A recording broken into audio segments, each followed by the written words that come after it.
Ja, vi kører bare fra her. Jeg har haft ett år i hjärtan fra tog jeg vakna i morgon. Bøyna veien jeg vakna i, så holdt seg alltid på Jesus. Så gav morgon Jesus, og gav morgon hølle ante. Og så får nekka rørast og mer bøyna veien, Arne var ferden opp. Det var at hvordan veldot vid øya frelsena. Frelsan fullgjørd, til fullgjørd til frelseversk.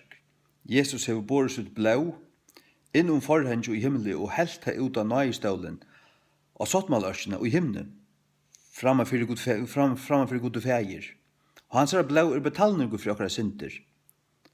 Og det betalninger for ødel, men det bare de som tar de høyre det, som tar takk imot det, til her og i blau vil slett at de blau Jesu blau uttalt for alle hans synder, men videre sendt ut av prætika, öllum for öllum skapningen, han som tror og vil døptur skal være frelstur.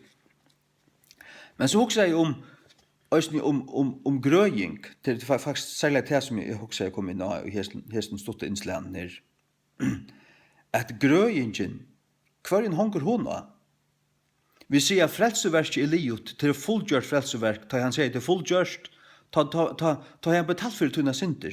Trygg tog, takk imot Jesus som tunna frelsere. Trygg tog at han døya Golgata krosset for tunna synder, så skal det være frelstur. Hvordan det vi grøyingene? Hvordan det vi grøyingene? Det akkurat lykka. Trygg tog at Jesus flongesar, han sa skøyner, våre for tunna sjukdomar, så skal det være grøttur.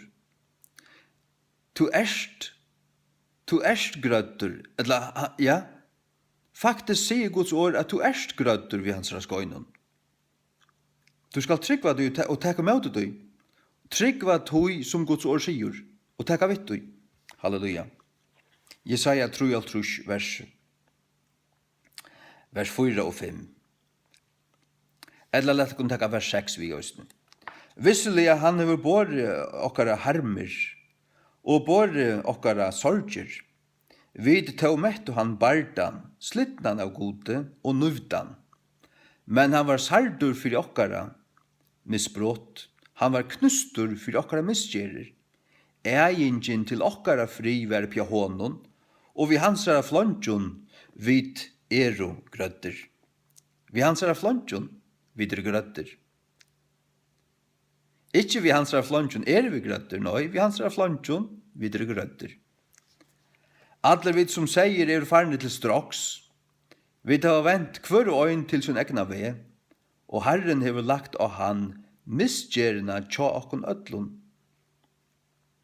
Halleluja. Misgjerna tja okkon ödlun, ja. Hatt jeg vil langt forklare at han hever bor i alle hans synder, men til han som tror av han, tekker med ut honom. Til han som fer måttla være Guds bad, Johannes 8:12. Hvordan det nå visen her? Vi jo andesvalelika, og okkara synder gjør okkon deg andelige, og okkara sval òsni deg. Okkara sval òsni breka, sjuk. Og her har vi et aufri, her har vi et samviskubit, og så videre. Okkara sval, ja, hun dør. Hun kommer ikke til himmels, hvis vi ikke vil ha frelst. Og okkara likam bråte. Hvordan det nå? Og vi tar sorger og trobelagar i okkara sval. Men hikk, visselig han hever bor i okkara harmer. Han hever bor i okkara harmer. Og bor i okkara sorger. Jesus bær tøynar og møyna sorger. Vi tar metto han bardan, slittnan av godi og nuvdan. Vet du fyrir okkon? Men han var sardur fyrir okkara misbrott. Til okkara synder, okkara misbrott, sardur fyrir okkara misbrott, til fyrir okkara anda og partus, ja, òsni sval, anda og sval. Han var knustur fyrir okkara misgjerir, anda og sval. Eingin til okkara friverb i honom. Det er ganske mer sval enn ande, men ganske òsni ande. Og vi hansar flonjon videre grøtter. Så han hever altså just endursavne, just baut, han vil just baut fyrir alt det som ferdig urskøyes, det som ferdig av leie, vi syndafallen hon, av var andliga deg, okra sval var usynd og deg, og okra likam var sjukt og knust og alt det her. Han har just endursavning for alt det her. Det som kom vi Adams falle, det er en sånn Adam, Jesus Kristus, oppratta atter. Han rattat opp atter. Og da fotlo fruktene av tog kom ut av suttja, og i tusenarrykene, ta jeg akkurat lika mer opprise, durdar gjørst, ta sjuka vekk, poina vekk, sorg vekk, onge tar, ongen sorg. Det er den fotla frukten av Jesu Kristi frelseverket. Men langt og her og nå, har du finnet lot i parst av tog. Du finner lot i frelsene hvis du er frelstor. Og du opplever til at du har sorger, og du har tinka bæra, du bærste til Jesus, og du opplever til at han teker det. Knapt blir det vekk. Du opplever til at du bærste ikke mer, han ber deg fyrir det. På samme måte er det vi sjuko. På samme måte er det vi sjuko. Vi hansar av flonjon, vi er grødder, vi hansar av flonjon, og vi skal prekva for det, at det her, vi flonjonen her, altså hva er en flonja? Du vet at Jesus ble flongt, han ble pushkaver, by his stripes. Det kunne steg her, vi hansar av flonjoskøynen, hansar av flonjoskøynen, det er skøynen som han fikk, ta i han ble pushkaver, han fikk 93 flonjoskøyner, til 93 flokkar av sjukon til. Han ble pushkaver husstruktur, huflangtur, huflettur, øyna fyrir kvann sjukoflokk, fyrir at vi skulle bli grødd. Halleluja. Matteus 8, 16-17. Ta i kvölde var komme, førdu teg til hansara mong, som var heltidgen vid djævelun, og han kastet ut andanar vid åresøynon, og grødde ødel som var sjuk. Hatt likamligt. At det måtte være oppfyllt som var tala vid Esaias profete, sigande, sjolver han tog voigløygar varer, og bær sjukdomar varer. Her sier bare han til Jesaja 3:5. Vi hansar flonjum vid grødder. Han sier bare til Jesaja 3:4-6. Så du sørst her at akkurat det her sjukdomarna, det likamlig sjuka og til likamlig grøying. Ta måst du skilja sundur. Du måst teka med det Jesu blaue og Golgata krosset som baut for dina synd, og han sier ter skøynenar, ter flonjeskøynenar han fikk av sin rygg, skuris høsta, 93 tale, ter vore for atla dina sjuker. Og Guds ord sier, du erst grødder vi tog. Halleluja. Ja. Og det så løsner at ta du trust Guds ord, og gjør Guds ord rett, og du har ikke tryggla god til, du har ikke tryggla god, han har givet deg da.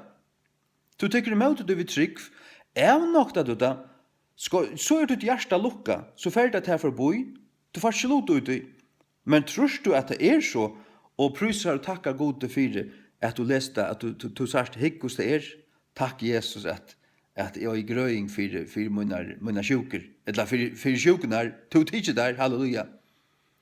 Og du tror ut i din innaste hjärsta, så åpner du ditt innaste for tog grøying Jesus har vunnet der, og hun kommer til døgn, og du kan også få forbøn og hjelp fra øren tryggvande, tenk om det ikke hender av det, og be for deg. Men du må tryggva deg. Tror du ikke, så ferdig det fra bo i tryggve. Hebrea brev 11:6, men utan trygg det omøvelig at taknast honom, til at han som kommer til Guds må tryggva at han og at han en endurgjaldare av tøymon som dulian søkja han. Han en endurgjaldare av tøymon som dulian søkja han. Så til at dulian søkja god til og i bøn, men du må tryggva at han ikke at han til, men at han god god ikke til, god til hans navn, that he is, must believe that he is, and that he is a rewarder of them that diligently seek him. Du måst diligently seek him, du. Det alltså vad du måst. Det måst du. Diligently seek him. Duliane søker han. Duliane til ui tui og au tui, til vi ödlen tunni hjärsta. Utan trygg det omöjligt att toknast honom. Vad det som skal tryggva? Tryggva av tunna bön? Nei. Tryggva av god. Tryggva av Guds år. Abraham toknast gode til at han troe gode. Ikke at han troe av god. Han troe god. Han troe det som god er sagt. Således toknast vi gode. Hvis du ikke tror det som gode er sagt, så toknar du ikke gode. Så til å tryggva av Bibelen. Hver inn til øynaste året til. Hver inn til øynaste året, halleluja. Åt lyd i året trett. Åt lyd i året trett. Hver. Til her. Jaksbrev. Kom on, Jaksbrev. Hver du.